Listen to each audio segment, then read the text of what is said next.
Take a breath. I humbly stand before you in the presence of the Great Spirit with gratitude for all the blessings in my life of family, friends, and this community and beyond. I give thanks to the great love behind this web of consciousness that we move and have our being. I know we are loved and cared for in all the ways that are important to us and to the highest good.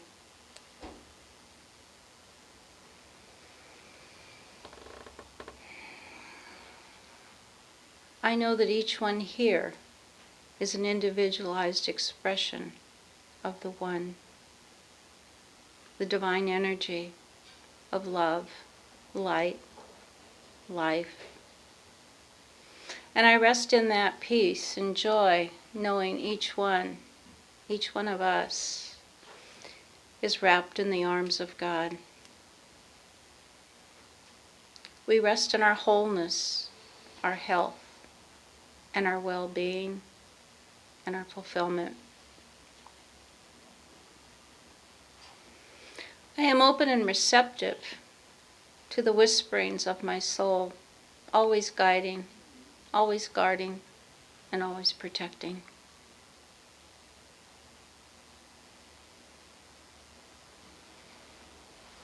Today I'm here open mind, open heart, eyes and ears to the messages that Reverend Diana has for us today. And I know that each one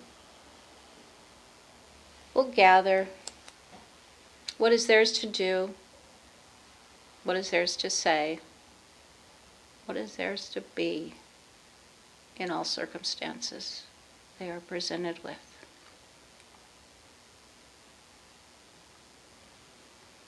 I know the words are inspired, and they are for each one of us.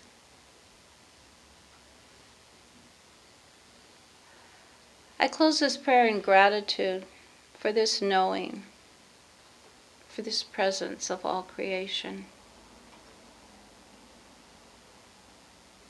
I know we are wrapped in the arms of God. I know that all things are for our greatest and highest good. I do not resist, I expand in this loving presence. I release this prayer into the love of law, the creative process out of which all creation manifests. And together we say, and so it is. Amen.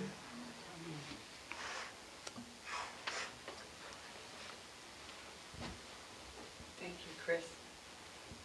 Beautiful opening prayer. Set my bell down. There we go. So good morning and welcome. If you are new with us today, either in the house or online, my name is Reverend Diana Johnson, and I'm the pastor and spiritual director here for Mystic Heart Spiritual Center. We're an independent interfaith community, and we teach universal principles and practical spirituality. And so it is my prayer that you find something today that speaks to your heart, your own mystic heart. So we begin this morning's Taizé journey by joining our voices together in musical prayer.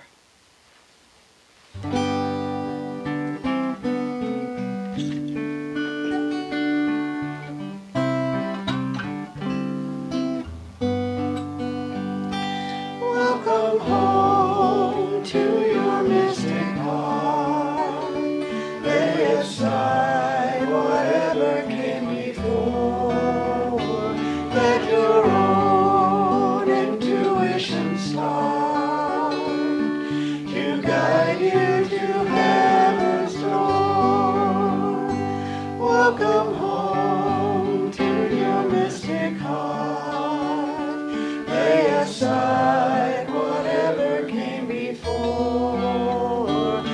Let your own intuition start to guide you to heaven's door, to guide you to heaven's door, to guide you to heaven's door.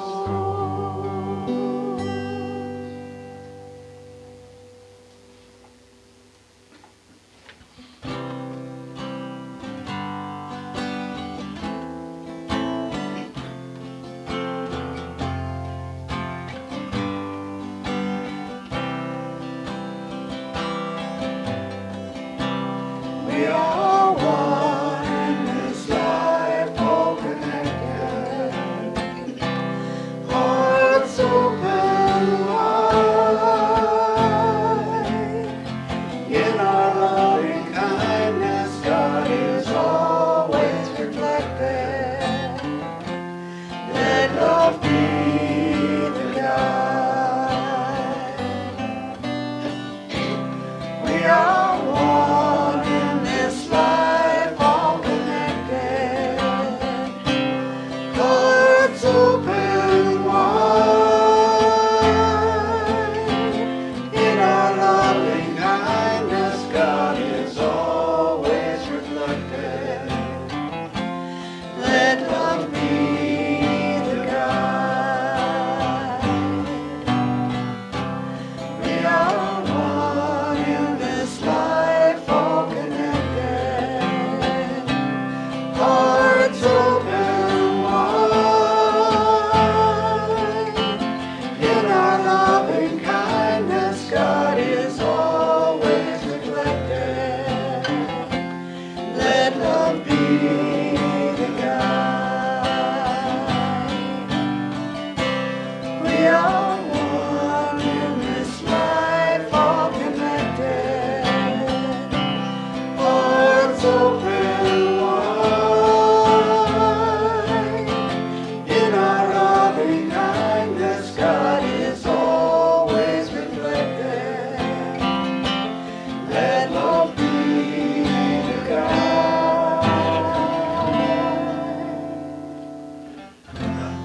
Let love be the guide.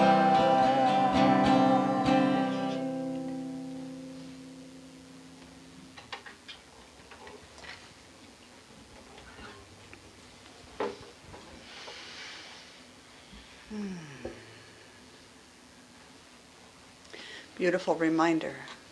Let love be the guide, always.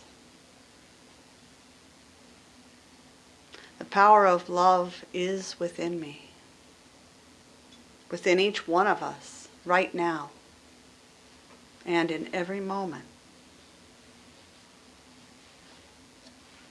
Forever working for the good of all beings,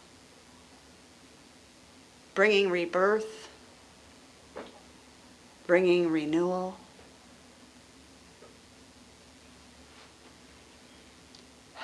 So we settle into the stillness of this moment, acknowledging the love within us, bringing our awareness to the heart center.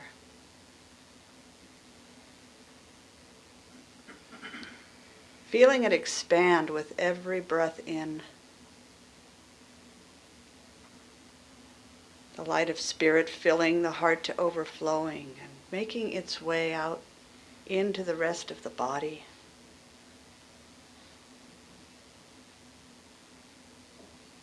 And with every out-breath, allowing it to flow out into the world.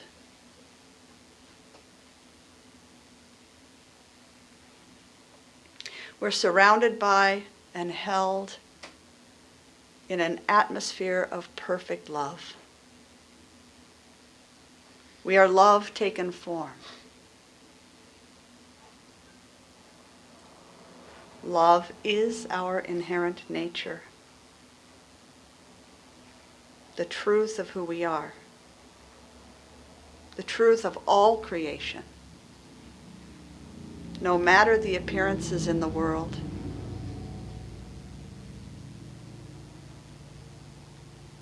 Love unites us.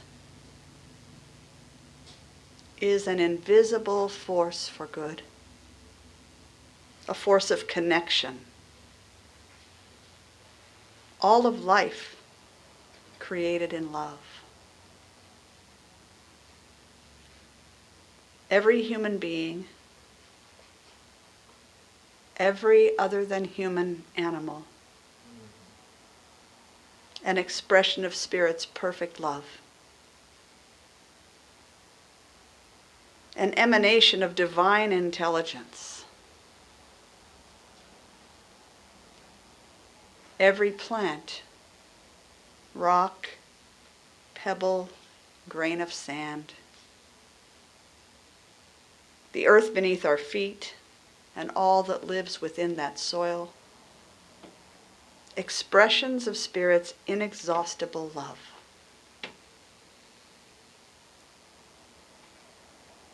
Earth, air, fire, and water. Sacred elements, fundamental expressions of the great mystery.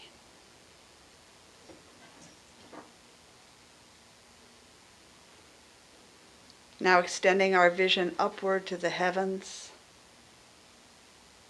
including the sun and the moon, the stars and the planets, expressions of God's radiant light.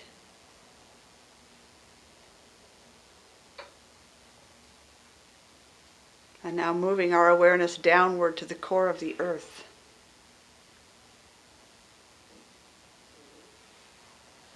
And then inward to the core of your being. All of creation is God's love taken form. I'm deeply grateful to sense and know that we are literally all connected by the love that we are.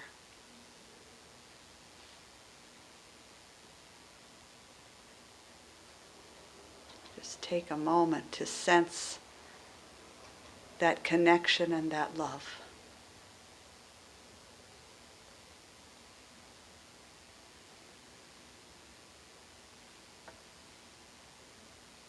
As self-reflective beings of love, we are given a unique opportunity and a responsibility to use our conscious choice wisely,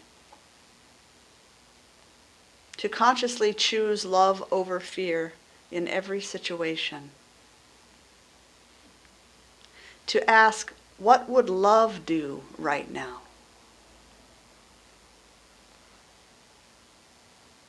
By truthfully answering this question and acting in love, we leave the world a more beautiful place. We honor the Creator. We honor one another. We honor ourselves and all of creation.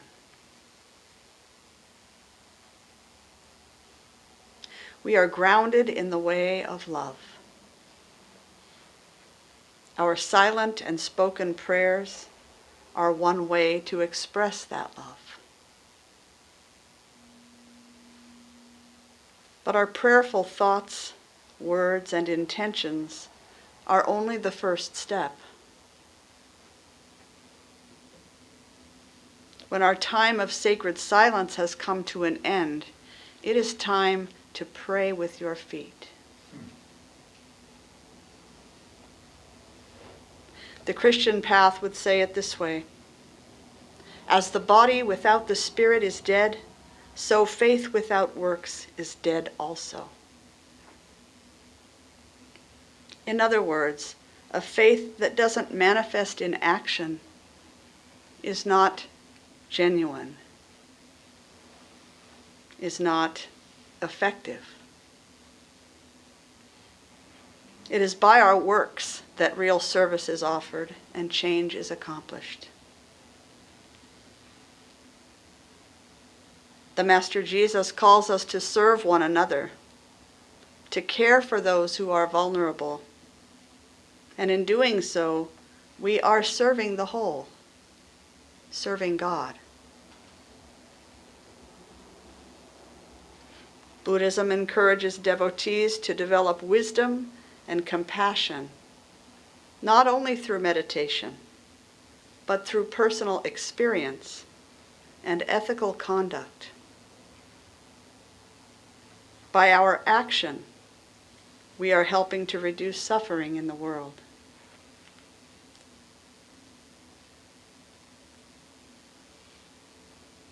Hinduism emphasizes the importance of action resulting from faith and sees action as crucial for spiritual progress and liberation.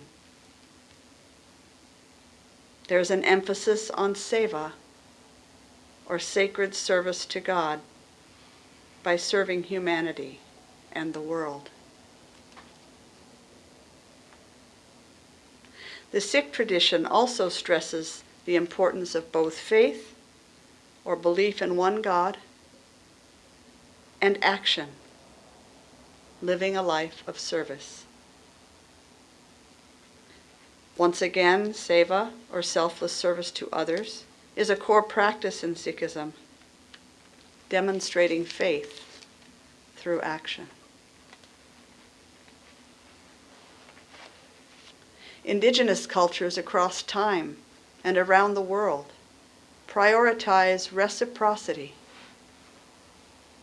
kinship, and community well-being, viewing themselves as interconnected and interdependent, with obligations and privileges stemming from belonging.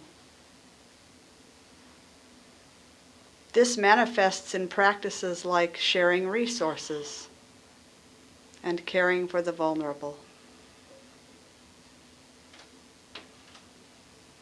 No matter which tradition we may choose to follow, we are called to meditate, to pray, to feel and know the presence, to listen, and then to act, to pray with our feet. This is how Spirit brings relief to a brother's suffering, or the answer to a sister's prayer, by means of our kind and compassionate deeds, through our loving and self-giving words and actions. To say that we are made in the image and likeness of the divine is to say we are of God's essence and substance. We are of the same mysterious and loving nature, and we express by giving of ourselves and by becoming a force for good in the world.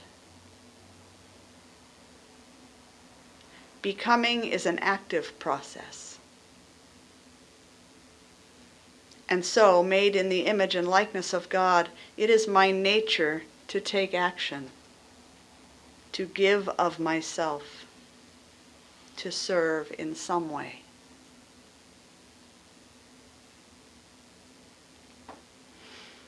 And yet, as humans, it is so easy to get stuck in our own stories, our own lives. So easy to become mired in our own drama. And we lose sight of the precious lives that surround us. We forget that the world is in need, that many of our neighbors are without, that our beautiful Mother Earth is struggling, and that each of us is here with a specific part to play and gifts to offer. The beautiful thing is that as I take my focus off of myself, my life, and my concerns for just a little while, and turn instead to the welfare of another, something in me shifts. Suddenly I remember. I am reminded. I come into alignment with the truth of who I am. A caring and compassionate presence, here to serve, here to give.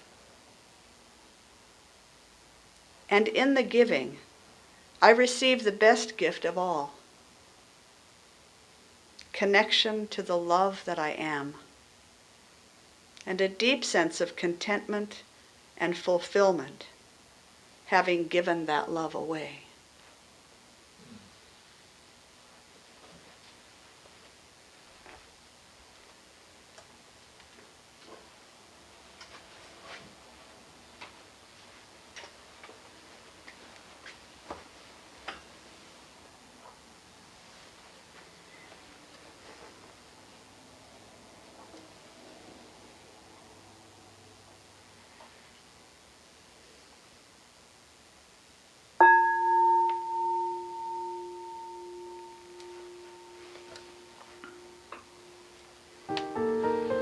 Spirituality is a journey of evolution, a path of becoming.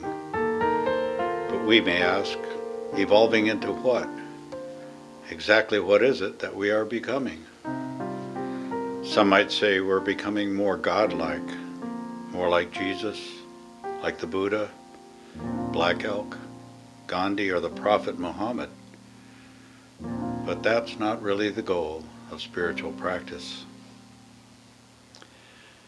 We are not created to emulate those who have gone before.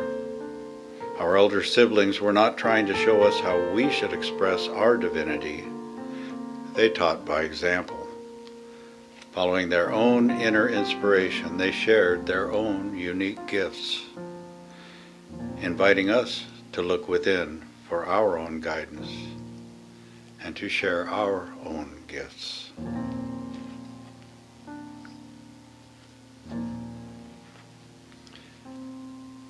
It is through meditation, self-inquiry, and prayer that we explore our inner terrain. We find the link between our human awareness and divine consciousness. And there, Spirit reveals to us our gifts, unveils our deepest desires. And these capacities and dreams point us toward our truest and most authentic self.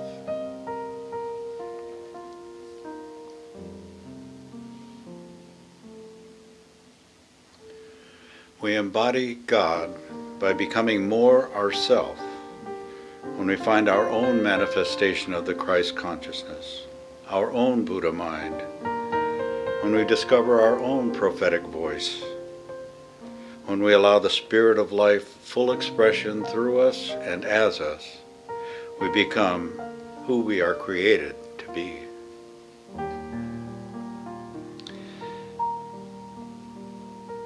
Each of us has a unique blend of talents, desires, and interests, and these point toward our purpose in creation.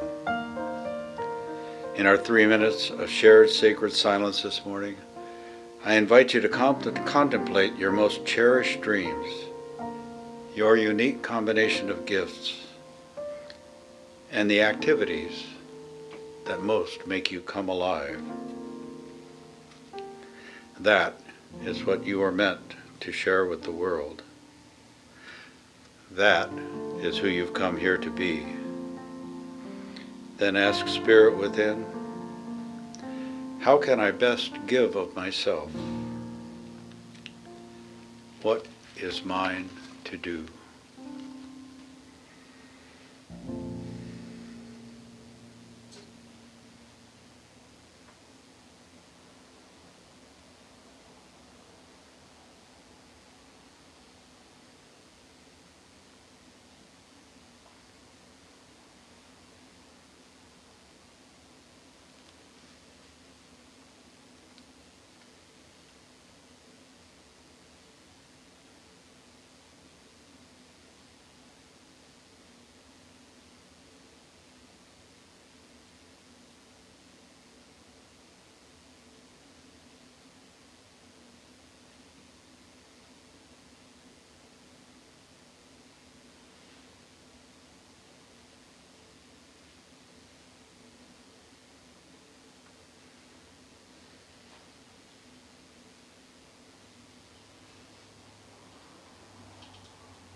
Holy Mother, O Sacred Father, thank you for revealing your wisdom to me. Thank you for bestowing the intuition through which you communicate with me. And thank you for the gift of this beloved community of saints who worship here with me. May we always hear and follow your divine guidance. Your life is not just for you, and mine is not just for me. Life is meant to be shared generously. Rabindranath Tagore said, "I slept and dreamt that life was joy. I awoke and saw that life was service. I acted, and behold, service was joy."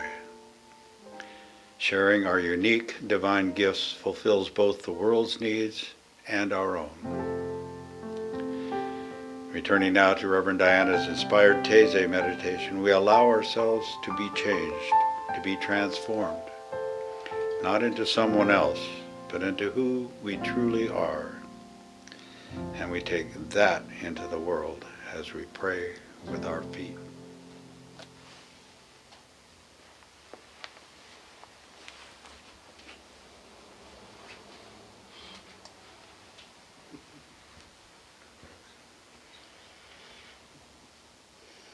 We are forever in the process of becoming, changing from one moment to the next, whether we know it or not. This is the creative process at work. This is human evolution showing up as each one of us, individually, and as the human family collectively. It is empowering to recognize ourselves as forever becoming, and to consciously and actively engage with the process. Meditation, self-inquiry, reflection, and prayer help us stay grounded. Give us time to know ourselves more fully, and keep us feeling our connection with Source. Sacred study keeps our minds open, builds greater understanding and broader perspective.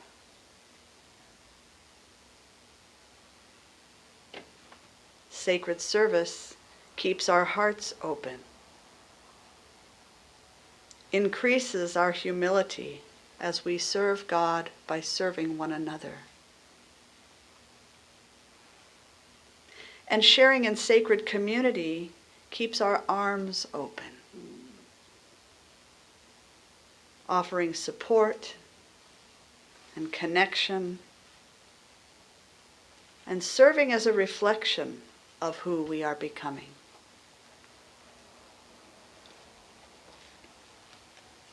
As we move into prayer, I leave you with a quote from former First Lady Michelle Obama. She says, "For me, becoming isn't about arriving somewhere or achieving a certain aim. I see it instead as forward motion, a means of evolving, a way to reach continuously toward a better self. The journey doesn't end." In this perfect moment, I know and experience the presence of God, the one source of all of life. I feel and know myself to be a radiant light, an emanation of the one light, a perfect and intentional expression of love in action. I am forever in the process of becoming. consciously participating in my own evolution. I am forever engaging and drawing from divine mind, from the realm of infinite possibility. I spend time each day listening for what lights me up, what makes my heart sing, reflecting on my gifts and where they might best be offered. I know that this is one way that Spirit guides and directs my life, and I am grateful. Thank you, Spirit, for my ever-increasing awareness. Thank you for the countless blessings that shower my life and the lives of all who are listening. Thank you for this beautiful community and the love we share, and for our beautiful space to gather. May I give of myself wholeheartedly in return for the good of all.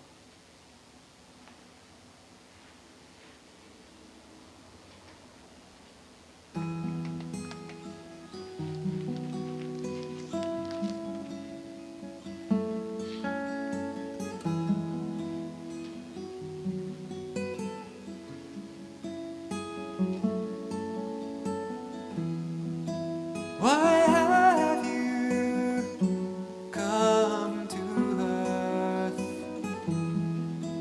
Do you remember? Why have you taken birth? Why have you come to love, to serve and remember, to love, to serve and remember, love.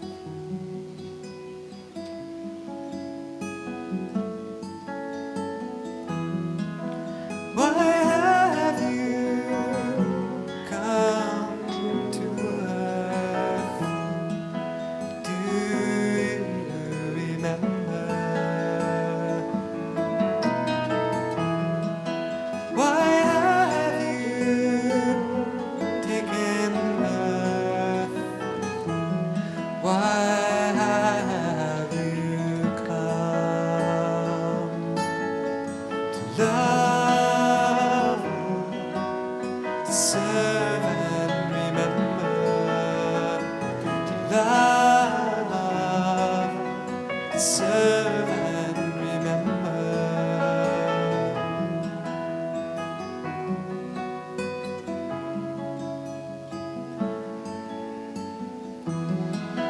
Why have you come to earth?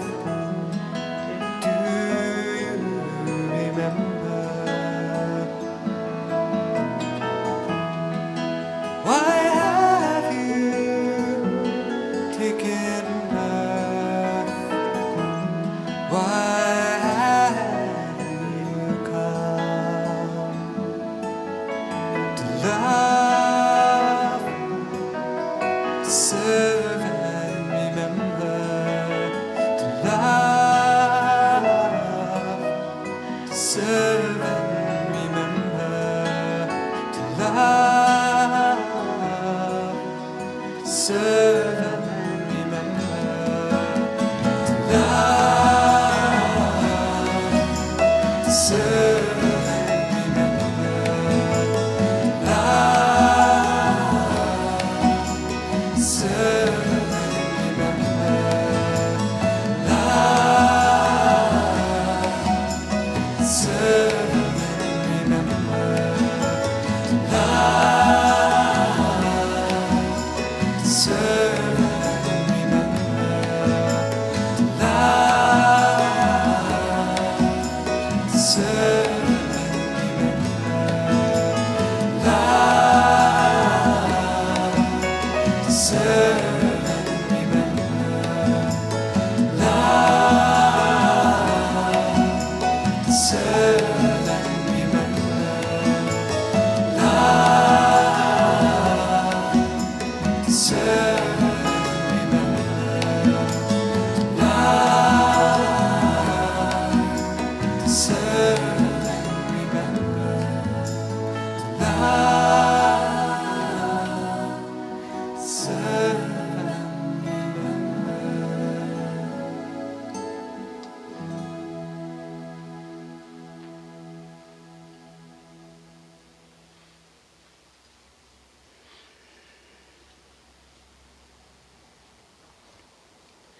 This is my heart's greatest desire. To love unconditionally. To serve wholeheartedly. And to always remember who and whose I am.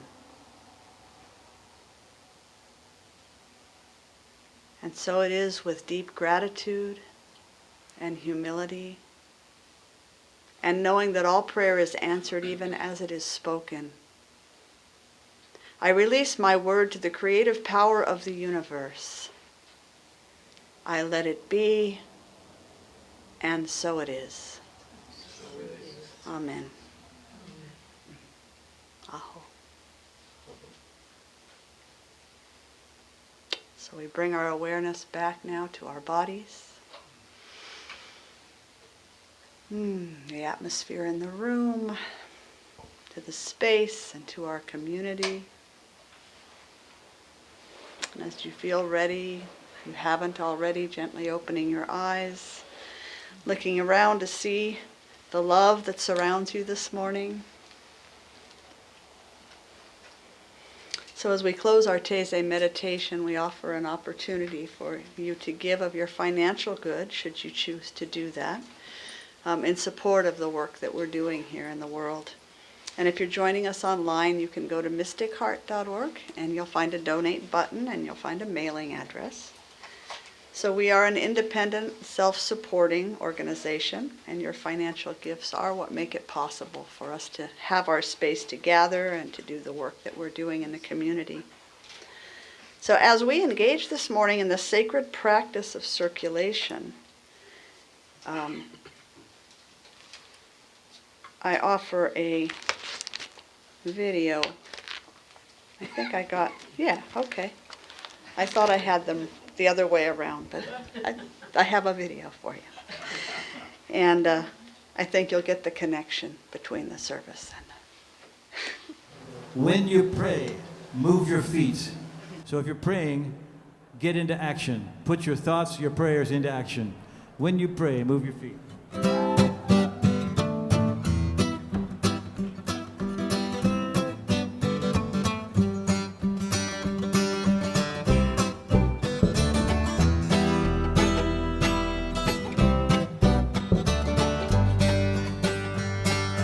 When you pray, move your feet. Bring His love to the people you meet. Get out your chair, walk the street. When you pray, move your feet. Feel like lightning in your hand when you reach out and help your fellow man. Stronger, stronger the more you do. Each and every time you follow through. So when you pray, move your feet. Bring His love to the people you meet. Get out your chair, walk the street. When you pray, move your feet. Well, I tell my lover everything I know. Take her with me everywhere I go.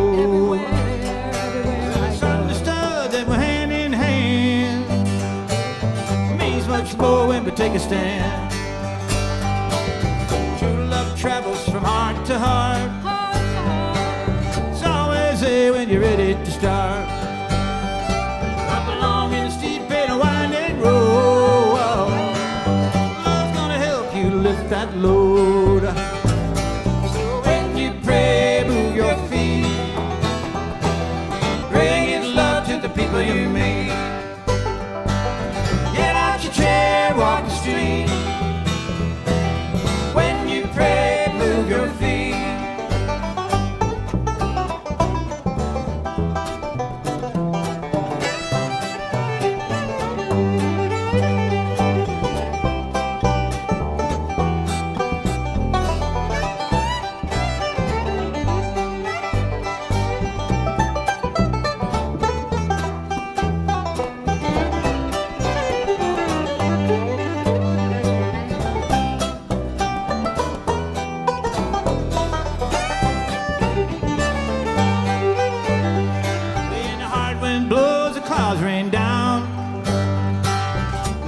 feet and make a joyful sound.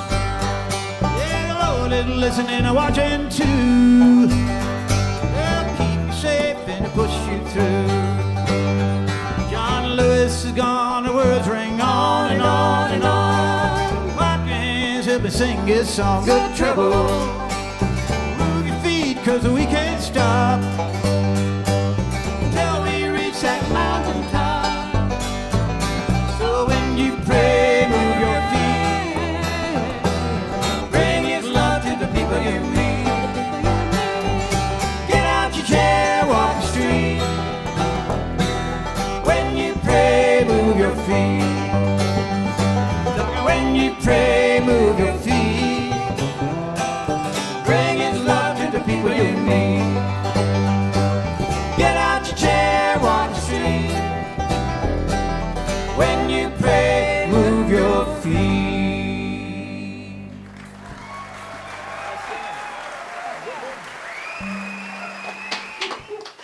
Jim O'Brien Band.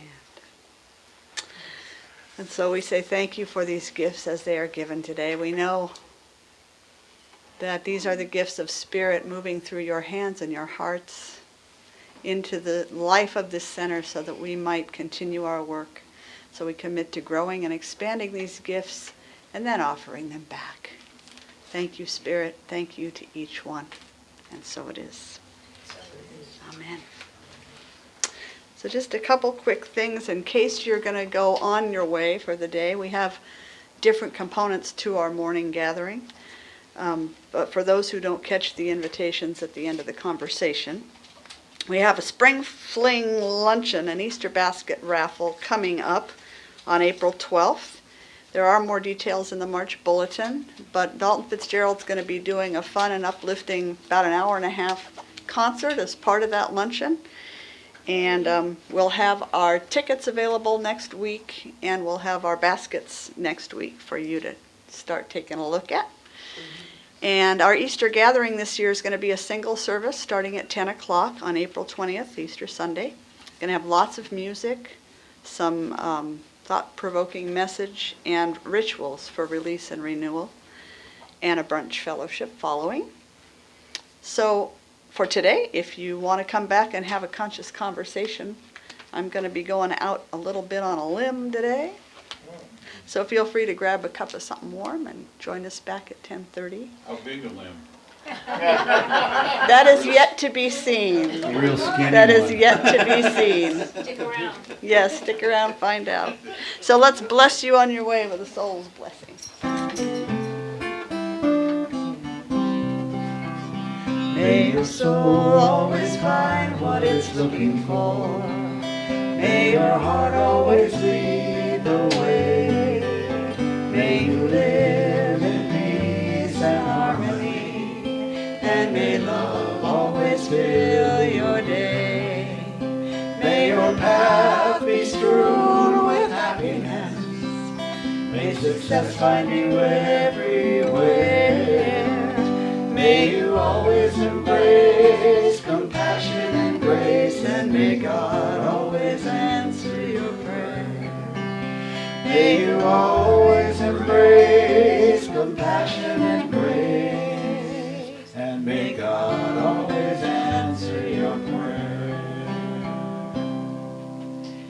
Have a beautiful Sunday, and maybe we'll see you back in a few minutes.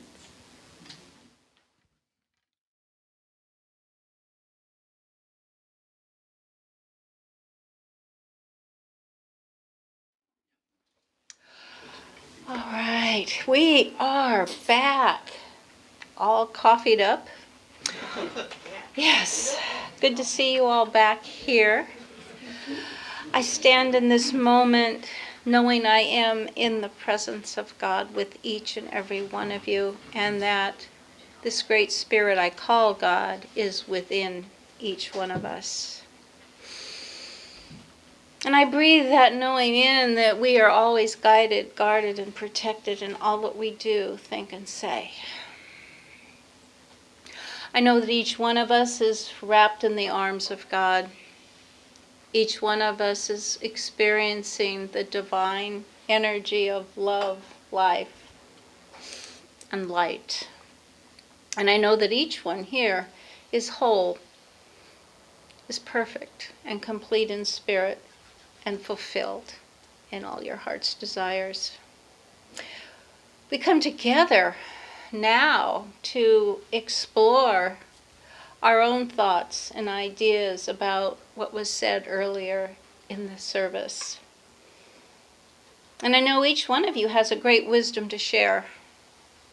And I know each one of you has a yearning for something that is being said. And you will take with you what is yours to know and to do. I release this prayer in gratitude, knowing that we are blessed by your presence, and we are always under your guidance for our highest and best good. We remain open, we remain receptive, and we know all that is before us is for us. We do not resist, but we expand in our awareness and consciousness. I release this prayer, knowing it is already unfolding. And together we say, and so it is. Amen. Aho. Not uh-oh. I didn't say that. Good morning, welcome or welcome back, whichever it is for you. Thank you for being here this morning. Boy, we got this beautiful day and you're here, so thank you so much. If you're new with us here online this morning or in the room, my name's Reverend Diana Johnson. I'm the pastor and spiritual director for Mystic Heart Spiritual Center, independent interfaith community, and we teach universal principles and practical spirituality. So it's my hope that you hear something this morning that'll lead you back to your own wisdom and guidance. So we're going to get our conversation started, as we start just about everything, with some music, only we're going to be a little more upbeat this time. So feel free to get up, sing, dance, move around, or whatever spirit moves you to do.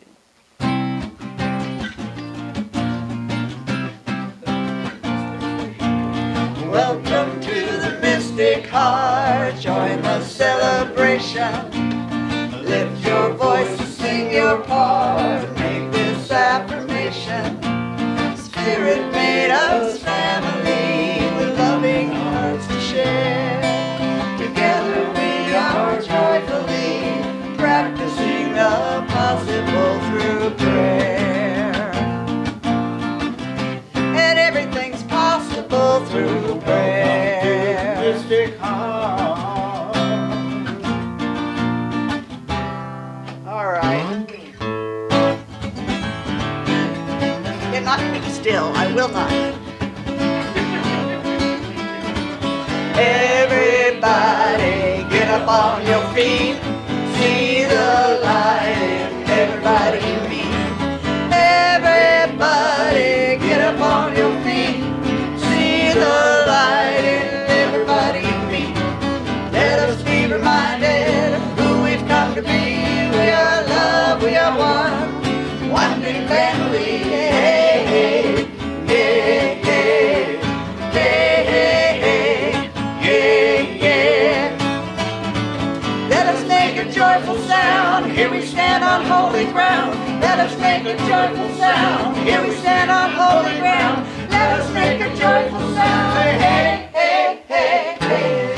Everybody get up on your feet. See the light in everybody. Hey, hey, yeah, yeah. Hey, hey, hey, yeah, yeah. We sang Barb right on in the door.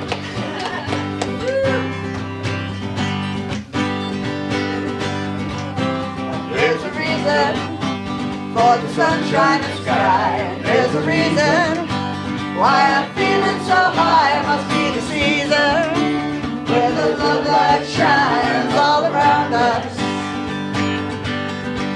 So let that feeling grab you deep inside and send you reeling where your love can't hide, and then go stealing through the moonlit night with your lover. Just let your love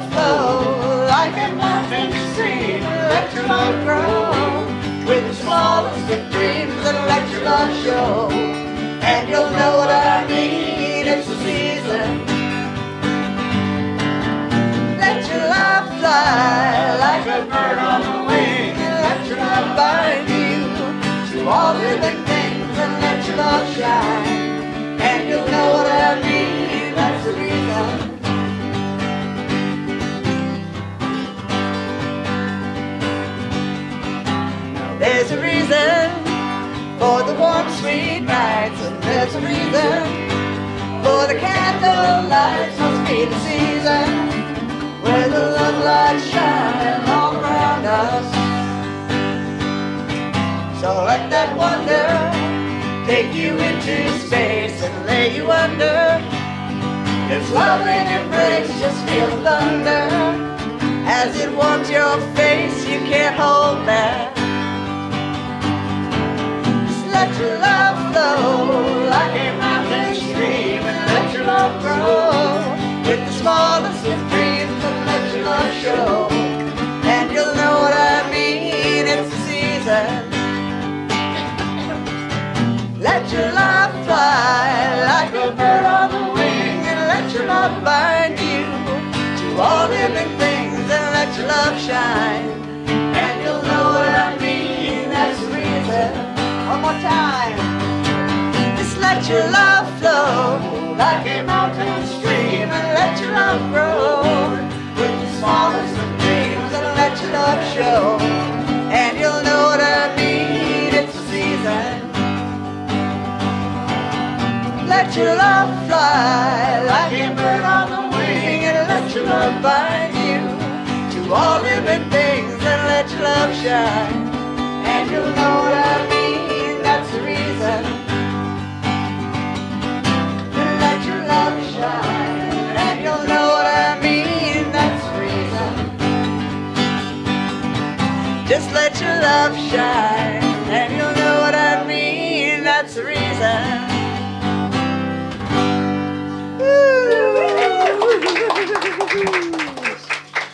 All right, so let's take a moment together, a moment of visioning, to consciously engage the body.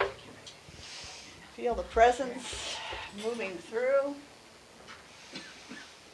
engaging the imagination, all of the inner senses, the feeling body, as together we envision a love-soaked world. Feel and know with me a world in which all human beings are living from their highest spiritual qualities, their most generous and loving natures, thoughtful of the impact that their thoughts and words and actions have on one another, on the community, and on the planet. Remembering that every thought, word, and action does have an impact, does leave an imprint. We are living in peace in our homes, our neighborhoods, and as a global community. We have outgrown war, violence, and all appearances of separation.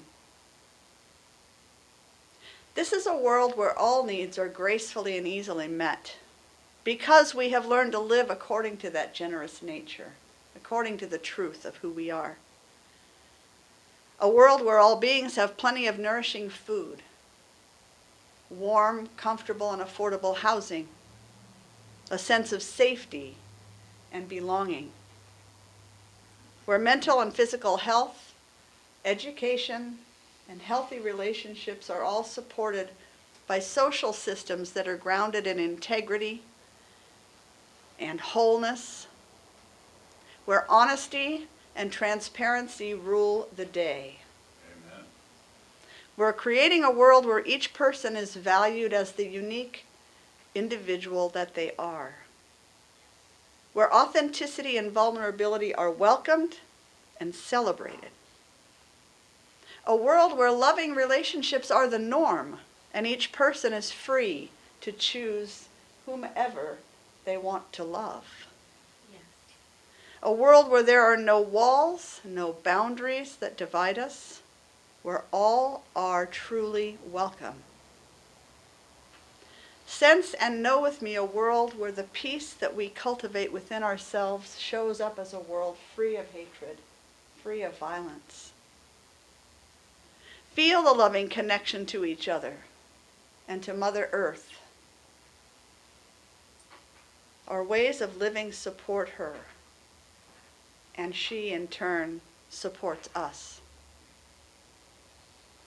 We're creating a world where you can step out and smell the fresh air no matter where you are, where the water and food are safe and healthy, offering nourishment no matter where you live. Throughout the time of deep transformation that we are currently engaging in, this community stands as an open and welcoming place for all who seek support, belonging, and a sense of family. This community redefines church as a place of self-discovery, authenticity, kindness, compassion, and love, as we are guided to the truth that lies within every heart. Stand with me in this imaginal realm. Feel and sense the truth of what we are creating. In this realm of infinite possibility where our prayers and visions take form. Feel the peace and the joy and the love that surround us and fill us to overflowing. We are bringing this world forth with our thoughts and intentions, our feelings, our words and actions right now. I offer gratitude and thanksgiving to the great mystery of the universe, trusting in its creative power and divine process to bring our shared vision to life. In humility, I let it be. And right here and now, I release my word to the one who gets it done. And so it is. Amen. It just always feels so good, that energy shift that happens with the music and the visioning, the joining together of spirit. So welcome and thank you for being here this morning. Let's see. I'm going to start with just a quick recap from Taizé for the few that weren't here for that. We have a topic this month, the way of love, and this morning's subject was pray with your feet. Pray with your feet. So we open to the idea that no matter which spiritual or religious tradition that you might follow, there is one of the common threads that run through them all seems to be that true prayer eventually leads to action. And that without the following of the action, the prayer is really not yet complete. So it's a package. And that acts of service are actually a form of prayer, or can be used as acts of prayer. We considered this phrase from the Judeo-Christian tradition that we are made in the image and likeness of the source, and we are of God's essence and substance. So we are of the same mysterious and loving nature as the presence of which we are a part, and we express ourselves by giving of ourselves, just as Spirit gives of itself. And we express ourselves by becoming a force for good in the world, that we are always engaged in a process of becoming. We're never done becoming. Becoming is an active process. So being made in the image and likeness of God, it is my nature to take action, to give of myself. So it's part of how I'm built. So it's my nature to take action, and yet so often I don't. Why is that? What keeps us sometimes from taking action on the things that we know are ours to do, or might be ours to do? What gets in the way? Inertia. Inertia. Got to just get going again. Yeah. Past stories. Past stories. Yeah. Definitely. Fear. Yes. He stole mine. He stole yours. Fear. Sometimes what's being called from us seems so big that we don't feel like we could possibly make a difference, and so we just don't. We don't Yeah. try. It feels so big. It's just, seems easier to just not get started, because we don't know what's coming, right? Hoping the issue will resolve itself on its own. Hoping it'll resolve itself on its own. Oh, boy. How's that working? I'm just, well, you know, not just to you, but. Mark? The word atonement came to me when you're talking. I always enjoy that piece of text that you would say almost every time, perhaps a little different.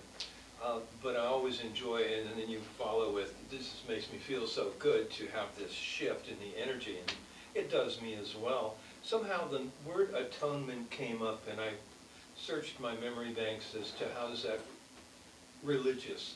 And I think it comes from an old belief that I'm a sinner and that I still have things to atone to.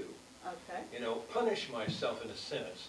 So that would keep me from wanting to make a change and relinquish that atonement because, oh, it's part of my history. Right. And yet it's a mental sort of shift that I'm now experiencing that says, haven't I already atoned enough? Can I let it go? I think maybe I can. So let me help you shift that one. Please. Think of the word and how it's spelled, atonement. Now, take AT and put a dash Yeah. at oneness. Ah, that's creative. It's not original, but it is a different way to look, a different lens through which to look at atonement so that you can let go of the old story related to that word and not be triggered anymore. Lucinda. Don't want to be first Oh, I don't want to be first. or second Somebody or else, yeah, somebody else make all the mistakes first. And then I'll follow y'all in. I think sometimes when it comes to being of service to others, being those hands and feet that answer prayer, a lot of times we can let ourselves get caught up in, I really don't have time, I really Right, don't have energy, yeah, I got other things to do, or maybe somebody else will help them, and we can use all these excuses to not act, right, even for ourselves too, like, oh yeah, I really want to make that change, but I don't have energy. yeah, I don't have time for that. right, I can't possibly exercise today. I got too many things. I got, or you know, all these things that can get in the way. They're just excuses, really. yeah. Excuses. Thank you for being the one to throw that word out there. Ah, excuses. They're everywhere. They're everywhere, they're everywhere. What about distraction? Anybody else other than me experience distraction in your life? Sure. Man, squirrels. Yeah. What about lack of confidence? Yeah. I don't know. Who am I to do that? Playing small. That lends itself to the idea of enoughness. Enoughness, right. Whatever it is and not enough of, whether I'm not enough, I don't have enough knowledge, I don't have enough experience, I'm not whatever enough. I don't have enough money, I don't have enough time, but that enoughness comes in quite a bit.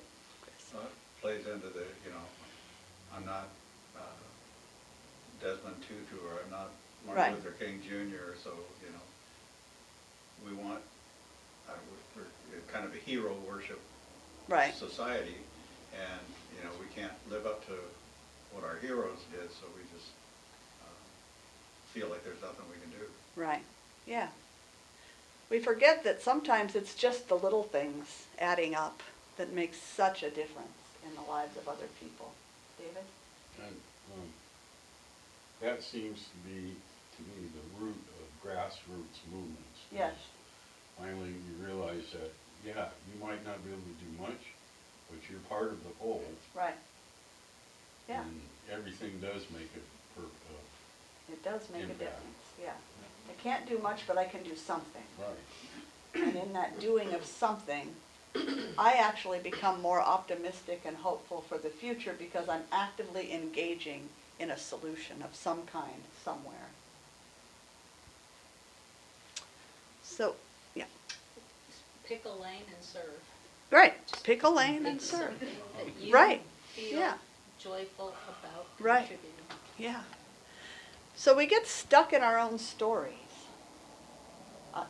I can. Maybe you're beyond that.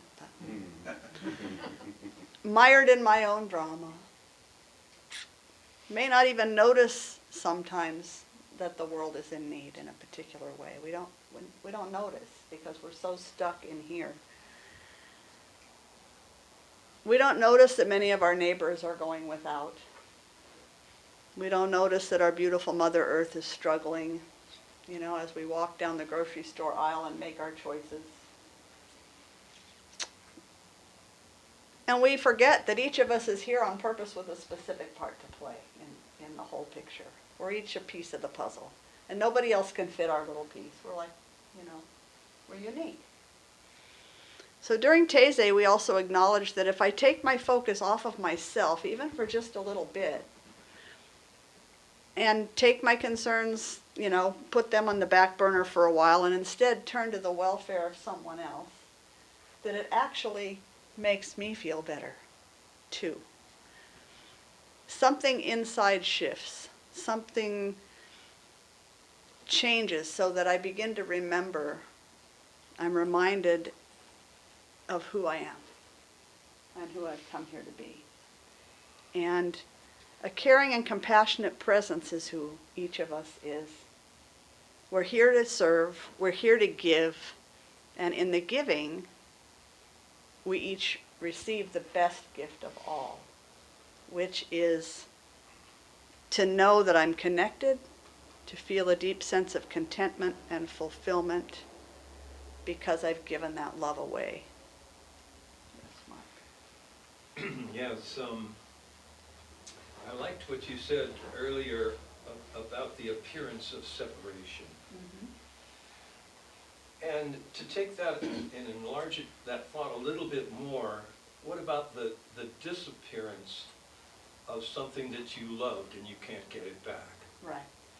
Well, Which that can, happens for all of us. and exactly, so this Yeah. is, what you also said was, this is about practical spirituality. Right. How do we make it practical? We make it so that I can use something about Yeah. spirituality for myself Right. and guide myself with God's help into a sort of a new way of seeing myself. And this morning, I was thinking, I had an experience in which I was thinking about an old friend of mine who happened to have the same birthday as I.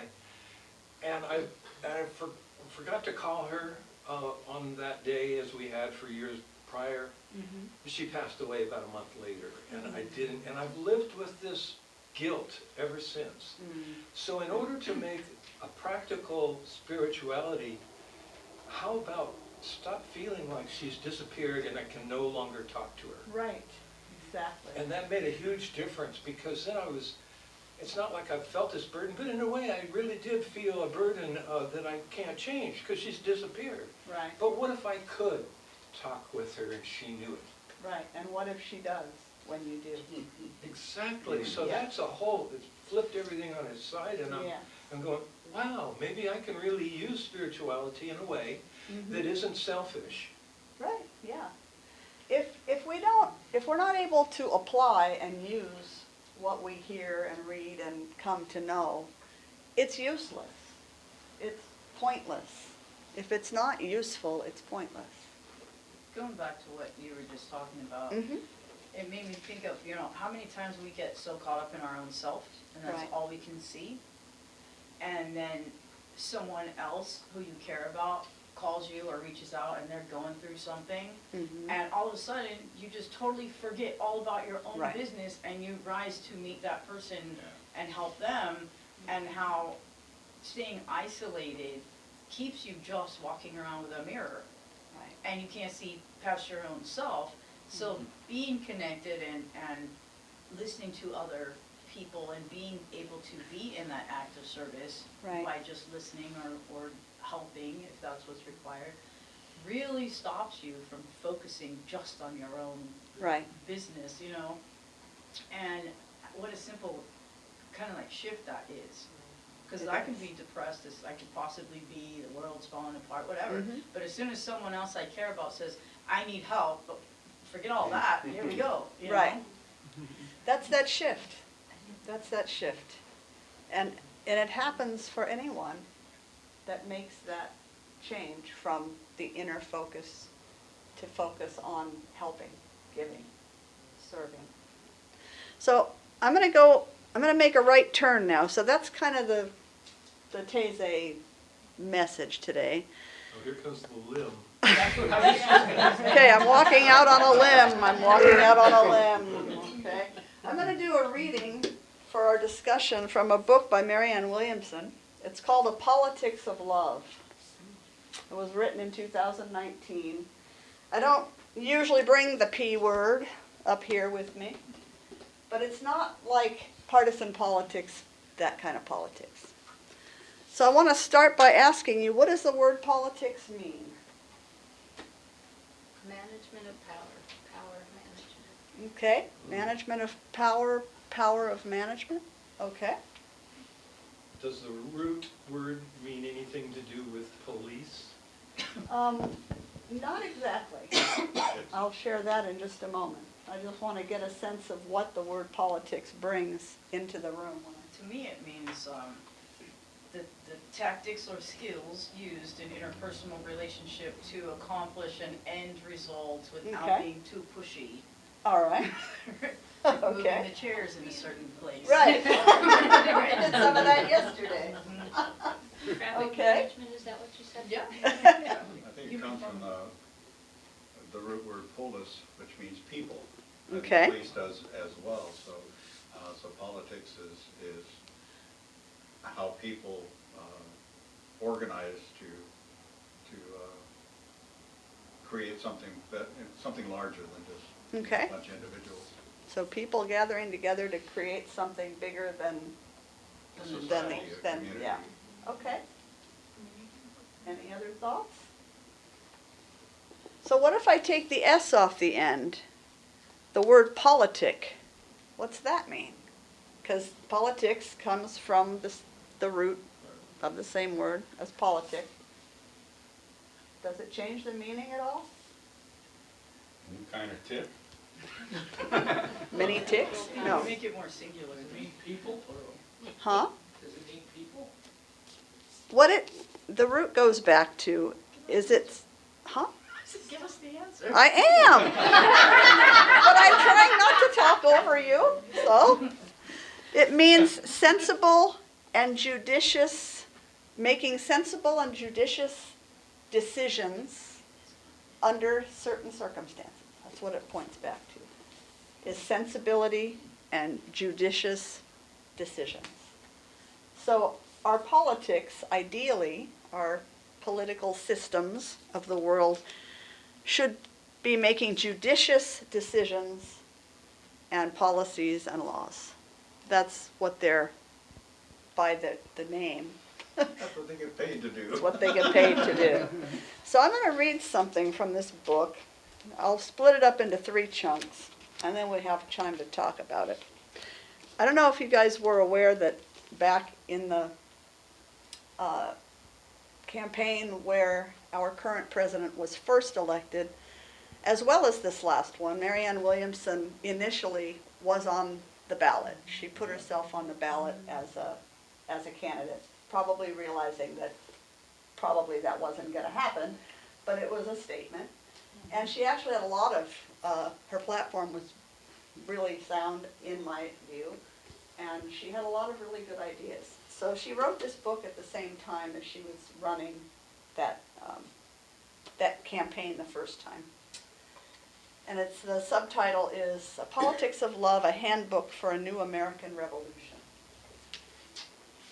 All right, so first passage.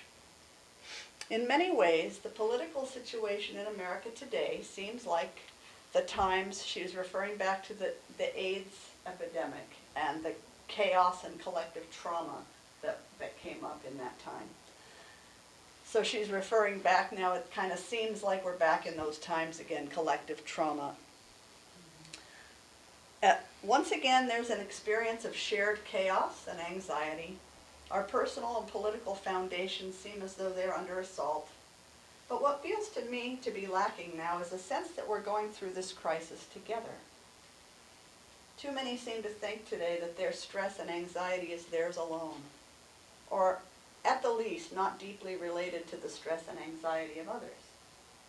The culture of self-centeredness that emerged in the 1980s and helped create this crisis to begin with leaves us weakened in our capacity to deal with it. During Vietnam, the trauma was everyone's. During the AIDS crisis, the trauma was everyone's. But today, people are oddly cocooned in their misery. Many fail to realize either the collective reasons for our problems or the collective changes necessary in order to solve them. Yet within the awareness of our oneness lies both our power to rise up and the ladder on which to climb. A belief in separation is always at the root of a problem, and a realization of our oneness is always at the root of its solution. So what do you think about her last statement? Belief in separation is always at the root of the problem, and a realization of our oneness is always at the root of its solution. Thoughts? David and then Mark. It brings to light that you can't look at it as us and them. Right. There's no us and them. We're all on the Right. same little Spinning We're all on the ball. same planet. same golf ball. Same little golf ball. Mark? I think this goes back to the mysteries of love. A lot of people don't know how to feel it or define it or understand its power. Mm-hmm. So they just, well, I don't understand, so it's separate from me. Right. And I think that what she must be doing there is trying to get us to understand that this is something we can all have Mm-hmm. in place of this chaos. Right. We can connect if we just choose to. Yes. Nice. Thank you. April? For me, it goes back to community, Mm-hmm. but the whole, right? So we tend to get caught up in our little groups. This is my group, this is my group. But we're all a group, right? Right. And, I mean, you can accomplish some things on your own, but man, is it easier when you have help. When Yes. there's, you know, I could build a weird structure to spend the night in if I needed to, but together we can build a city. And I think, especially now with the collective energy, Mhm. so I'm deeply into that, like we talked about the vibration of anger and Right. the frequency of anger and how that can spread and other people can feel it. I think it's very important right now to think of the whole. And there is, this morning I got super depressed. I've been super depressed lately over our planet. And I feel it, like, deeply, that our planet is screaming and we're not hearing. And I told her, I said, they found microplastics in the rain. They found it now in 51 species of birds' lungs. What are we doing? And I got so angry this morning. I said, we cannot get rid of this plastic. There's nothing that we can do. And I got like way down there. I was like, even if we pick it up off the ground, we can't shoot it into space. Like, it's too late. The planet's dying. And by myself, no, I cannot. Right. I cannot save her. But if all of us listen Right. and come together, then yeah, we can help her. Yes. Thank you. Well, a lot of people are waking up. And that Hopefully. gives us hope. The simple step of paying attention when you go to the store and not buying or using plastic. Just say no. Find another way. Any plastic. That, if enough people began to do that, that would start a solution to that issue. Well, they've started to protected in human lungs as well. Yes. So wait until it becomes that problem, and then maybe everyone will do something. Right, yeah. So we vote every time we spend $1. So what are we voting for? It's very simple if you bring it back to that. What are we voting for? So, Reusable bag. For life, voting for life. voting for life. Yeah. Is this dollar a vote for life? In favor of life? Even just as simple as how many of us in this community carry their water bottle everywhere they go? Yeah. Yeah, I And do. how many bottles we can eliminate Right. if we just all go get A water some random bottle. metal bottle. Yeah. You know? Yeah, it's pretty simple. Or carry cloth bags with us, Right. even small ones, because I've got some small ones I can even put produce in, Right. you know, that don't weigh anything instead of using the plastic bags. Right. It makes a huge difference. Do you know how many plastic bags show up here, though? I collect them every week, and I take them to the farmer's market for reuse, because they're putting out new plastic bags. And I'm like, wow, where does all this come from? They just show up every week. It's amazing. So the farmer's market appreciates it, but The checkers at Winco Yeah. get a kick out of me when I go to grocery shopping, and they say, Uh-huh. how many bags do you want? And I said, none. right, I mean, I got $200 worth of groceries, but I brought my bags. brought my bags, Because right. I don't want to use those bags. Yeah, simple things help, you know. We're not alone gonna solve And it. if you're gonna use a bag, use paper, at least it's recyclable. Right. Yeah, you can start a fire with them. I wanted to share that because I knew I was carrying Yes. that frequency of emotion, but one of the purposeful points why I just did that was because I knew it would happen afterwards. Right, That's exactly what we're talking about. yes, You guys care about me. I care about something that you care about. I brought Right. it forward with a large vibration behind it. Mhm. Everyone responded, and Yes. that's how we changed the world. right. That's the only way it's ever changed. Yep. Ground It's the up, vibration.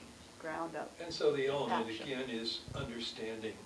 Instead of making it a mystery, oh, I'll never understand, I can't do anything about it, understand that there is something that you can do Right. about it. It's a solution rather than the morass of it's all going to hell. Right, As long as I'm feeling like I'm doing my part, yes.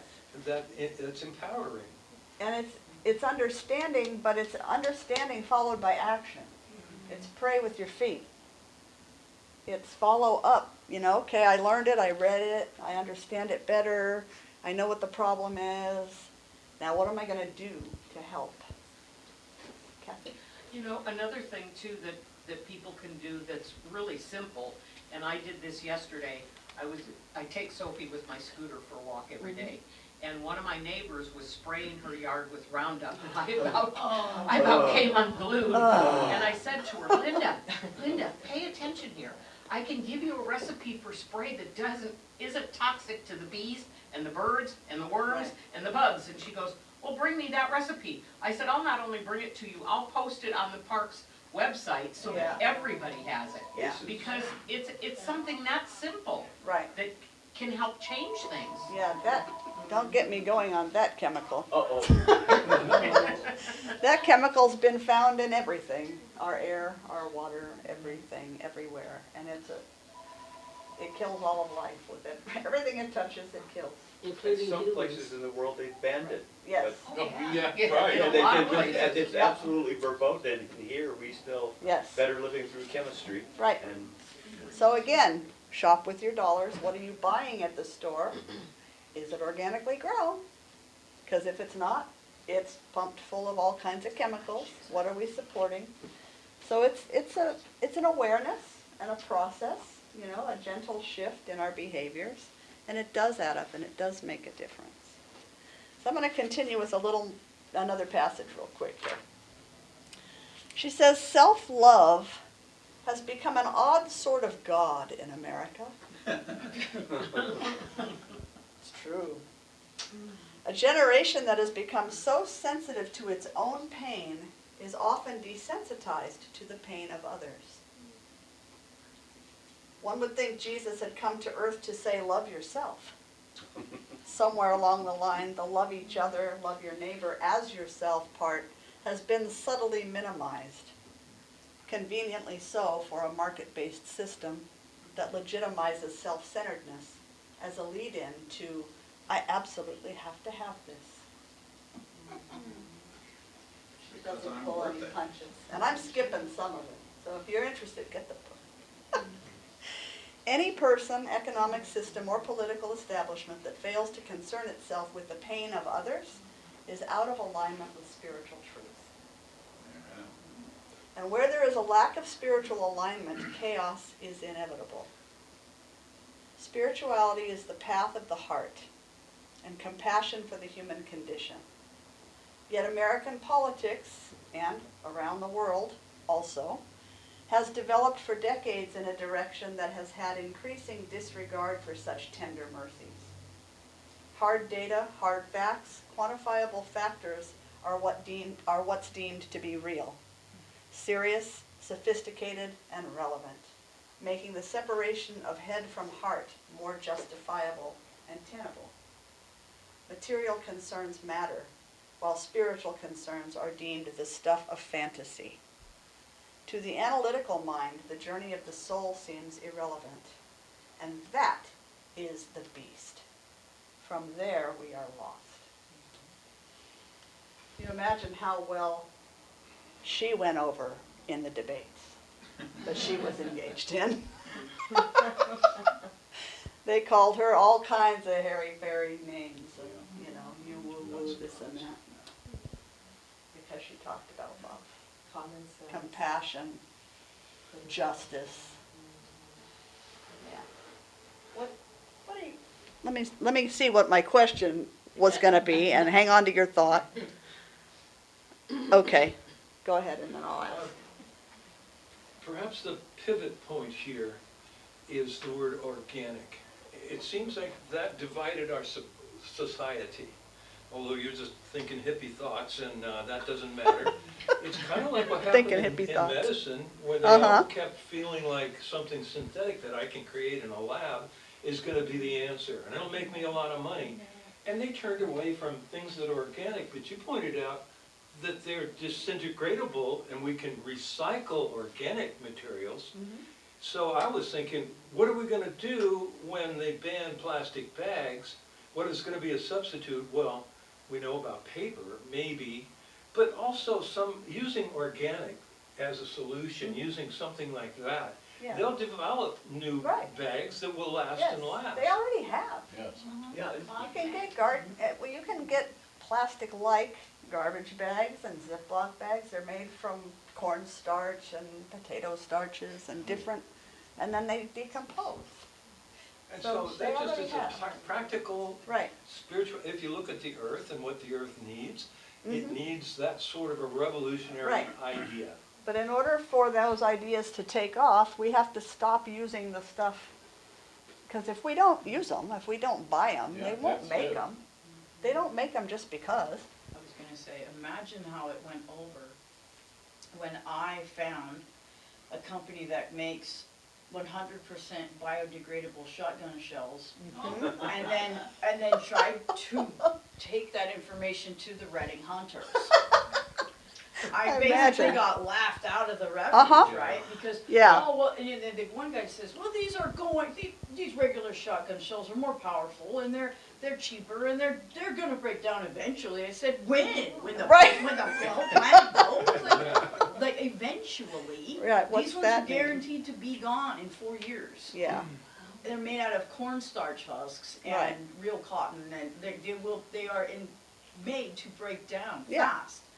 Oh, well, that sounds like a bunch of dippy stuff, right? But Right. we'll just keep on talking about it, and I'm not gonna buy those other shells that are Right. gonna eventually go back into Yeah. the earth. Just change your behavior, that's all you can do. So they exist, people. Yeah, they do. You're So- lucky you weren't crucified. Right. Well, I had a gun. Just think of Show them how Jesus. those shells work. Yeah. So do you agree that any person, organization, or system that fails to concern itself with the pain of others is out of alignment with spiritual truth? Yes. absolutely. How? Yes, it's true. Well, the whole idea of politics is people-based.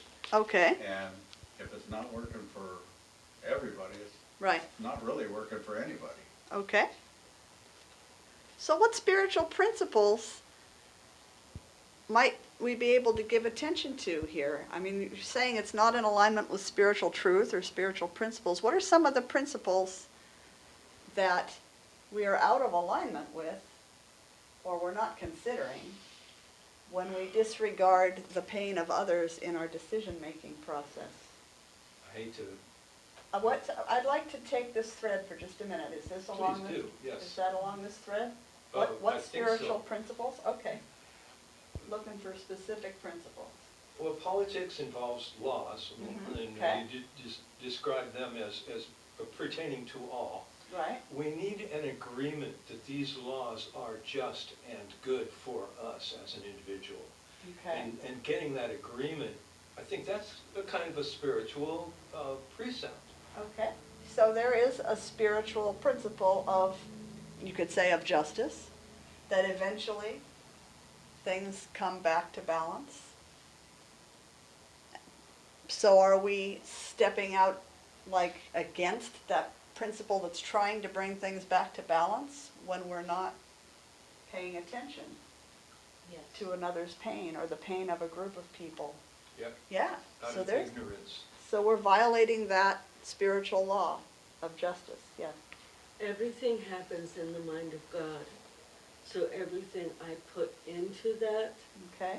I'm sharing with everybody else, Or including yourself. including myself. Right. Well, if I'm putting something negative out, I'm suffering before I put it out. Right. So that includes me, but I think that we forget Mm-hmm. that the energy that we put out Right. affects other people. So there's a principle of unity Yeah, that says what we're putting out there is affecting everything and everyone, and that includes us. Michael? You sort of said it just recently, but the whole spiritual principle of oneness. Right. You know, if I do anything to hurt anyone else, I'm actually hurting myself. Right. And if I do something loving to myself, I'm loving everyone else. I mean, it's just, Yes. it's just common spiritual sense. Right. It is. Reaping and sowing. Reaping and sowing. There's another, what we give is what tends to come back our way. Certainly, when we're talking about the planet, we all live here. What are we doing to ourselves, our future, our children, our grandchildren's futures? I think it speaks to the circulation of the energy we put out and get back. So it's a circulation issue as well. Yeah, so there's a principle of circulation always at work, the life cycle always at work. I think there's a lot of different spiritual belief systems, Mhm. each having some of their own principles, but Mhm. I think one thing that can't be ignored and that I practice and that is important to me is that oneness and that unity needs to always remember to extend to all life Yes, on the planet with us equally. yes. I mean, the trees, we don't hear them scream when we cut them down, so people are more disturbed by hunting and cattle and this Right. and that than they are over the forest sometimes. But Yeah. if we can think of every single living being, what are we doing to the ants? Are the earthworms okay? Right. Hey raccoons, are you okay, guys? Hey, water here, are you all right? Are you a little dirty, need some help? If we can think of all life on the planet, Yes. I mean, if you think about those plastics in the Mhm. bird lungs, they got there by the wind, Right, right? Yeah. So now we have affected the elements on this planet. yeah. Even the elements need to be seen as something that we need Right. to care for. And our decisions, yeah, they might sound great right now, we might make a little money here, but how is that affecting River's children? Right, How is that affecting the planet as a whole? yes. And to always remember, we have a lot of power Mm-hmm. on this planet, and I think an important spiritual principle is not to abuse it. Right, yeah. We are powerful beings, and abuse of that power is not serving, is harming, is doing harm. on the topic of trees, I worked at the paper mill for many years, and the machines I could look out the bay door and see the chip trucks bringing in loads of chips every day, mountains of them. And I was thinking of all the trees that Yeah. suffered for the clear cutting, and it's greed. It was corporate greed. Yes. And scientists at that time discovered another source, this elephant grass that grows Yeah. wild in Africa and takes 6 months growth time. Right. A stalk of an inch diameter, and they could clear cut it, section of it, and they wouldn't have to replant it. Right. Comes 6 right months, back. it Like was right bamboo. back. That was a source Like of hemp. biodegradable wood that could Right. make paper. Yeah. But the corporate greed said, oh, well, Yeah. we can get these Yeah. clear-cut logs cheaper, Right. and we won't have to water them. It'd take a minimum of watering. The elephant, I forget the name of the scientific name of the grass, but it just took a little water and even grown in the desert. Yeah. So we have deserts just begging for something to grow, and it could have solved all our, Yeah. if we would have saved a lot of trees. But Yeah. they gotta get away from the corporate greed. Yeah. of- The solutions already exist. It's just our making known, and the way in our system to do that is how we use our dollars. That's just the system we're in right now. I was just listening and I think one indicator of the health of our planet is seeing how much scrub is growing.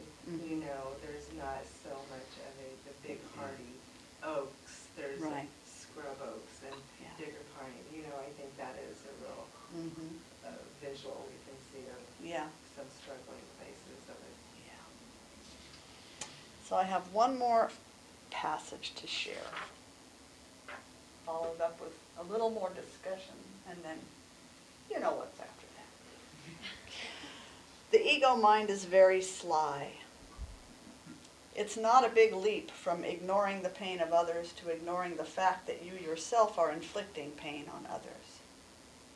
Once we give ourselves social permission to think that money, not love, is the organizing principle of a well-adjusted society, chaos is inevitable. And that is what has happened to us. We were just talking about this. The money of a few is given more attention than the pain of the many. The needs of those who are playing the game are deemed more important than the pain of the many left out of it. A phrase like job loss is a cold description, easily ignored after an hour's business meeting, for what is an experience of despair in the lives of millions. A healthy political order does not leave our deep humanity out of the equation. It values the workings of the heart as well as the workings of the economy. Government is here to serve its people, and people are not just job numbers or cogs in a corporate machine. We are living, breathing, divinely created beings on this earth for a high and mighty purpose. No politics and no political establishments that fail to see us that way or treat us that way is worthy. We don't just need a progressive politics or a conservative politics. We need a more deeply human politics. We need a politics of love. Love is the angel of our better nature, just as fear is the demon of the lower self. And it is love, not fear, that has made us great. When politics is used for loveless purposes, love and love alone can override it. It was love that abolished slavery. It was love that gave women suffrage. It was love that established civil rights. And it is love that we need now. Right on. What a refreshing concept. A politics of love. What would a politics of love look like? Inclusivity. Inclusivity. A love-soaked world. A love-soaked world. Deep listening. Deep listening. Kindness. kindness, consideration, Willingness to change.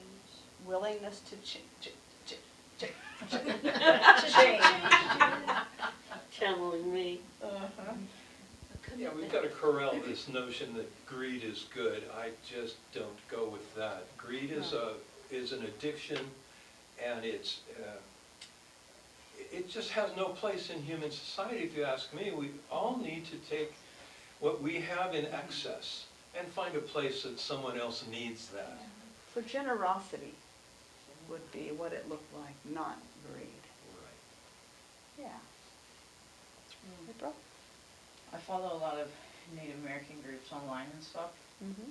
and one of the leaders that's always posting on there, he posted this morning, he said, if you love the planet and you love each other, one of the greatest gifts we offer each other is saying I hear you, the communication styles we have with each other. So if you came to me and you were upset and I said, I hear you, and how that would heal the circumstance, right? Yes. So he called for as many people as possible to go outside, to put their hands on a tree, put their hands on the ground and say, I hear you. And I will no longer ignore your call. And how that would energetically commit you Yes. to being more aware and maybe make the spirit of the planet feel better, Right. like a human relationship. Yeah. So go out there, put your hands on. That's right. I'm gonna do it. Yeah, absolutely. That's what my gardening is all about.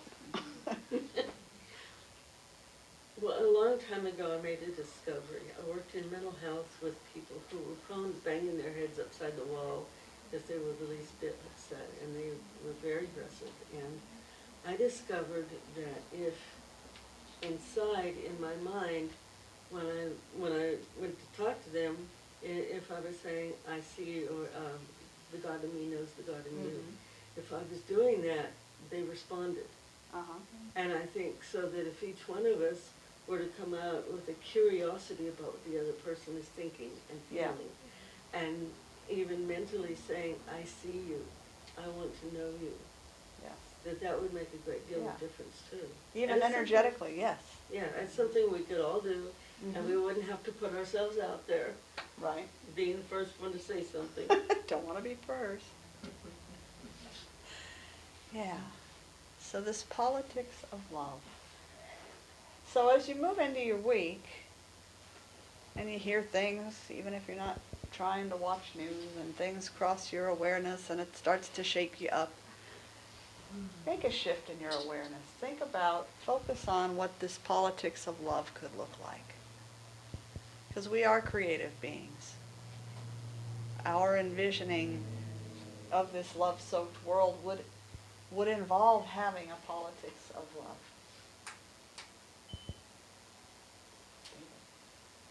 Well, I think I've seen the truth in that, because back in the late 60s, I was a pretty active activist and did not understand that as long as you see everyone as us and them, Right. that not, and it was a kind of a spiritually awakening era or time, but you can't be opposed to, Right. to something. And I feel like that's what's coming around this time. Yeah. Yeah. Is, you know, you need to talk to these people. You need Right, to right. Understand where they're coming from, and hopefully that dialogue brings enlightenment for both parties. Yeah. So stand for something. Right. Speak on behalf of, spend your money on behalf of, vote Yeah. on behalf of Right. what you're for, what you're promoting, Right. what you're healing. So you don't waste all that energy on the Right. negative side. Yeah. So, yes, Oh, I'm just gonna say, go ahead. I think we do kind of get caught up in the enemy Mm-hmm. rather than let's understand why you're making those decisions. What is Right. leading you to that place? What emotion is behind that? What can we do to Mhm. shift that? I mean, I can see me and Dave back in history on the PETA pirate ships ramming whaling vessels together, you know. There has to be like some group that can get together and understand each other. Right. And like, they're not just the enemy, they weren't born, like, you think like, oh, they're just evil, or whatever it is. There's something driving that, there's a human Right. emotion, there's something in their decision-making process that maybe Yes. we need to understand, and then maybe they can understand in us. Yes. Very often it's something that if you take it far enough back, it's fear of something. Keep tracing it back, tracing it back, tracing it back. It goes back to fear. And so we have fears, and so other people have fears, and if we could understand one another and meet somewhere in that understanding, how far we could go. One more, Mark. What if in a sense greed is a cry for help? Yes, yes, it's fear. It's I don't have enough. Right. And it may look to you like you have, Right. that I have enough, but I really do. I feel empty inside, and that's why Right. Yeah. I've known a lot of wealthy people that are very depressed. Yes, absolutely. Yep. Yeah. When you try to find wholeness outside of yourself. Yes. It doesn't exist outside of yourself. So, anything else that needs to be spoken right now? Thank you for being with this today. It's not a place I go often, but sometimes I just need to be real with where I'm at and where I think our planet is, and so thank you for being with that this morning. So I'm going to close in a prayer of becoming. A prayer of becoming for myself, a prayer of becoming for our community, and for our world. So in this perfect moment, I know and experience the presence of the one source, by whatever name we might call it. One life, spirit, God, universe, mystery. I feel the presence of that within me and all around me. And I know that that is the very atmosphere in which I live, that it fills and expresses as all of creation. I feel and know myself to be a radiant light, and I know the same for each one here, each one listening. I know the same for every creature, for every plant, big and small, every fungi, every mycelium, every drop of water, everything that exists is just a unique and perfect expression, an intentional and important expression of the divine. I'm forever in the process of becoming, consciously participating in my own evolution, as are we together in the process of becoming, as human evolution and the evolution of the planet is unfolding. And in my own becoming, I have a direct impact on my environment, on other people. And so I keep that at the front of my mind at all times. I'm forever engaging with and drawing from the divine mind, from the realm of infinite possibility, by whatever name you call that. Spend time each day listening for what the world needs. In whatever ways I am called, I reach out to meet that need. Get outside of myself more and more often. Spend time each day listening for what lights me up, for what brings me joy, true joy, not the fleeting happiness that comes with getting something new or whatever. The joy of being with that other who is in need, helping to meet the need, giving an open and listening heart and ear to a friend. Whatever it is that comes up, this is the kind of joy. What is it that brings me that kind of joy? Because I know that that's what's mine to do. I know that this is one way that Spirit guides and directs me, by speaking to me directly, not in words, but in knowing. So I invite each of us to pay attention this week. I thank you, Spirit, for my ever-increasing awareness, and for that of each one here, knowing that that is having an impact on our world. Thank you for the countless blessings that shower my life, the lives of each one here. Thank you for this community and for our beautiful and safe space to gather. Thank you for the open minds and hearts that exist in this family.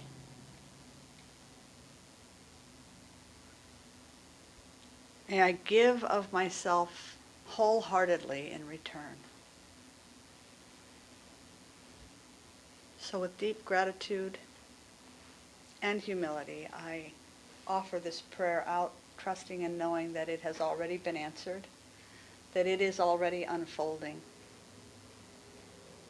So I just say thank you. And so it is. Amen.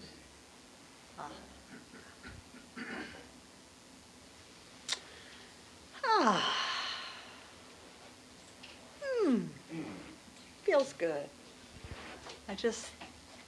I love our time together whenever we're here.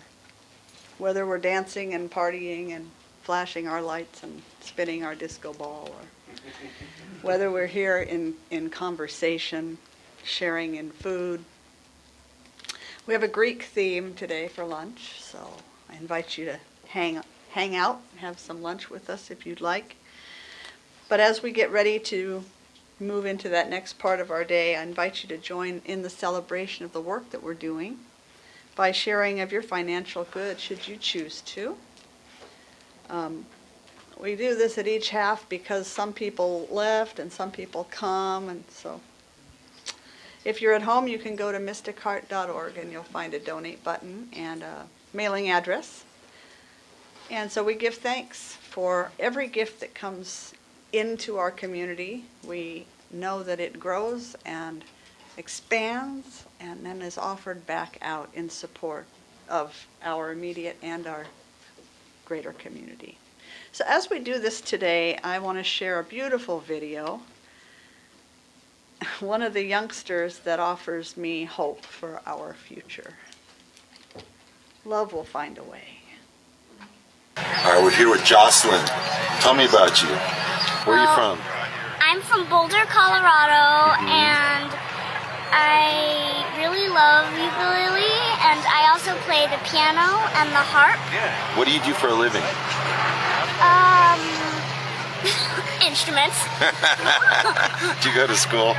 No, I'm homeschooled. Oh, well, that's still school. Yeah? Well, not when you do 2 pages of math and a page or 2 of spelling and 20 minutes of ukulele, piano, and harp. Okay, well that's good school. I wish I could go to your school. Can I come someday?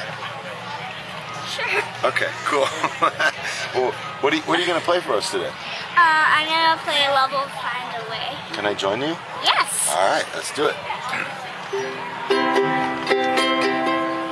Till I'm gone away, this is what I say, this is what I say. Till I'm gone away, this is what I say, this is what I say. Till I'm gone away, this is what I say, this is what I say.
I'll say, this is what I'll say, till I'm gone away.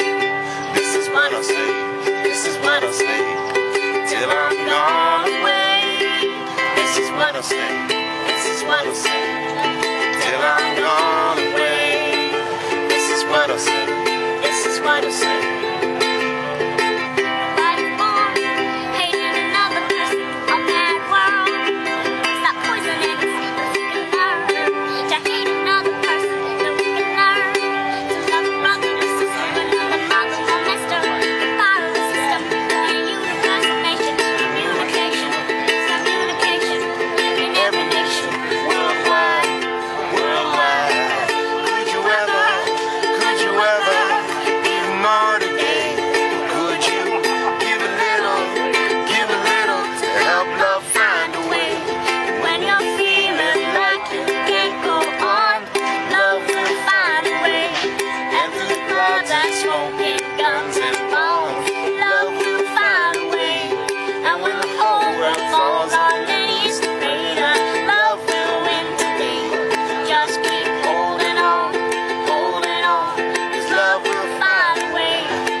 Peace, y'all. That was awesome, Johnson. High five. Thank you so much. Thank you. Want to come and sing on stage? Yes! Yeah? Yeah, I Let's love do it. Me too. Let's do it. I love stage. Very cool. Very cool. The youth are our future. So I stand here and humbly accept your gifts from the heart of God through your hands to this community, to serve this community and beyond. I also offer my gratitude and our gratitude for all your time and your talent showing up. Appreciate all of that. Very much a part of God showing up in our world. So with these gifts, I pray we always use them in service to one another, for our growth, for our expansion, for our health, our well-being, and our fulfillment. I release this prayer of gratitude, and together we say, and so it is. Amen. Okay. Oh, you were going to help? That's okay. I see. I found a way. Yes. Okay, I have a few invitations for all of us to consider. Mystic Heart Book Club meets every Tuesday from 3 to 5, and we are reading Conversations with God, Book 3, and you can join anytime. God will talk to us any way we show up. Fast Track to Wellness meets every Thursday, noon to 2. And Mystical Bible meets every Thursday from 3 to 5, and we will complete the Gospel of Thomas this week. And then we begin the Gospel of Mary Magdalene on Thursdays. And looking ahead, we have the Spring Fling Luncheon, concert, and Easter basket raffle, and it's going to be on Saturday, the 12th of April, from 12 to 3. Lucinda, myself, and Reverend Diana are putting together this fantastical fundraising celebration. Yes, we're celebrating spring. Homemade soup, salad, bread, dessert will be served, and Dalton will provide us with a lovely concert. And we will be raffling off the Easter baskets, which we should be able to have for your viewing next Sunday, I believe. They should. So if you are in the process of making or doing one of those, please make sure they show up on for Sunday. And you are invited to dress up in whatever springtime attire you choose, and even costumes based on a fantasy theme are welcome and enjoyed. The cost for this is $25. We are going to have probably seating for 24, and tickets will be available on March 30th. That's when the baskets will be here for viewing as well. Okay, our Easter gathering this year will be a single service, and it's going to start at 10 on April the 20th. It'll have lots of music, message, rituals for release and renewal, and brunch fellowship will follow the gathering. There is more information in the March bulletin, and it is also on the website. If you haven't visited that, it's everything there that you could possibly know about this community is there, thanks to Chris Johnson. And let's see. Information cards are on the back, but most of you are not new. So anyway, information cards are in the back. Prayer requests. I am available for prayer service today if you have a need. And we can use our beautiful prayer room. And even if you don't need a prayer, visit the prayer room because it is lovely. And if you're shy, we have prayer requests in the back there, and you can put your request on that card, and I will see to it that it makes it to the prayer team for our prayers to your benefit. So we have a closing song. We do. Okay, take it away. Finally lunch. Why do I not get hungry any other day of the week? Because you know what's your Sunday equals brunch. Sunday equals brunch. You So guys I are just gonna want wanted to to- add a salt quick- to the chicken, by the way. Okay. Friendly enough. A quick heads up, Fast Track to Wellness and Metaphysical Bible will be taking the April 3rd off, Thursday, April 3rd off. We'll So announce it again we'll next start week. Mary Magdalene on the 10th, and Cooking Day will be on the 10th for Fast Trackers. Also, spread the word. Cherie is doing next week's service, supported by Lucinda and April and Miley. It's a beautiful sound healing work. Spread the word.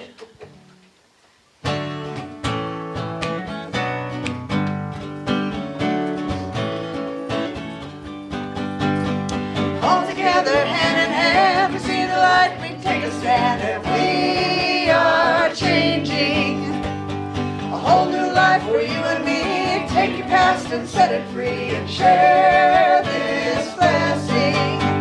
Love be with you, peace enfold you, spirit lift you, breathe it in, truth flow through you, make it flow to you, let joy renew you until we meet again.